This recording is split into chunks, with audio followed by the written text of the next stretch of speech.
If you want to hang, babe, then I invite you. We're here at Nectar Lounge in Seattle. We're with our dear friend Salvador Santana. This is Look at the Lovingtons in the couch interview. It sounds kind of funny, but actually we're all in the couch right now. So my first question for you is related to the tour. What do you do in order to take care of yourself, like physically and spiritually, and even like vocal, you know, like all the vocal, because you're playing like 20-something shows, so, you know, how do you do that? Well, you got to do a few things, you know. It's very tough to, you know, as being a musician, it's very tough to just stay healthy in general. I mean, you know, there's so many, things that you want to do after the show, you know, have a couple, you know, drinks with your friends and whatnot. And me being a vocalist, you know, musicians, we're just up all hours of the day and whatnot. So it's all about just taking care of yourself, just like you would, you know, with whatever job you were doing. Even if you worked a 9 to 5, you still got to take care of yourself. You know, being a live musician is kind of like being an athlete. You just got to go out of your way, condition yourself, take care of yourself. I love drinking tea, so I gave up coffee and I gave up booze, and I'm just drinking tea now.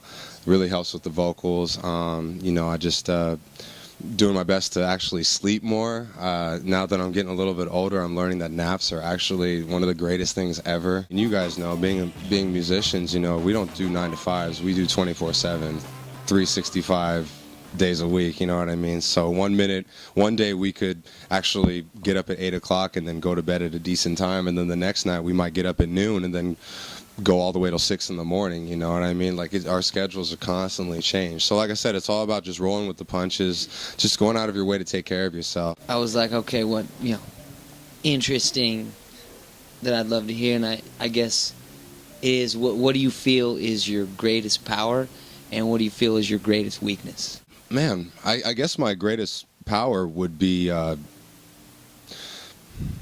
it's more of an intangible. It's something you can't really, it's not really physical. It's more just what I believe. And I go out, not in a cocky manner, but I definitely am learning to believe in myself more as a person, as an artist and a musician. And I know that will transfer over into the music that I put out. People will say, wow, Salvador, you and your band, you guys play with such passion and such conviction, you know, and that really transcends into the music. So I think that's one of my greater strengths that I have, is the ability to just believe in myself. And again, that transfers over into the music. That will resonate with people. I would say more or less of a fear than a weakness. And I think it's what everybody fears, the fear of the unknown, what we can't predict, what we don't know. But I've learned over a period of time to just kind of, I don't know, embrace that fear and use it more to my advantage rather than let it get the best of me. Diving into the unknown is just, you know, it's such a powerful intention to discover like new things about yourself and about others as well. When you just set the intention of like, I'm going to the unknown, and the unknown is, it's scary, you know. Story of my life. It's scary, but that's where you find the treasures in your life as well. That's where you find your power, when you like let yourself be in that moment, be vulnerable. You know? Absolutely, and someone once told me that, you know, good things come when you least expect it. You know, so I've just learned to, I don't know, apply that more to my life than ever before. Yeah, expectations are overrated, man. I'm done expecting stuff. Growing up, what kind of music were you into, and what inspires you musically? Growing up in the Bay Area, you know, I was exposed to so much.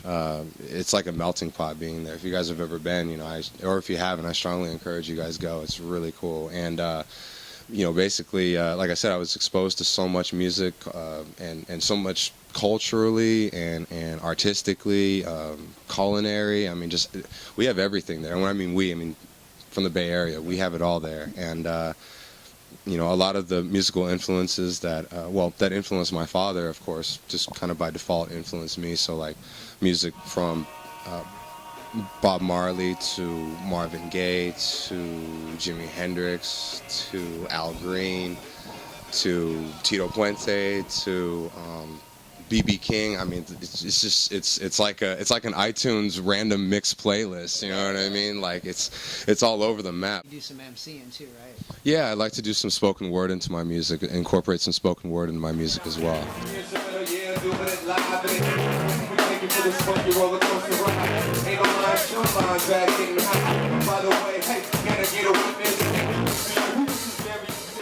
I'm from Chile, so we said like, cool, man. yeah, we said what's first, the chicken or the egg, you know, the music or the lyrics.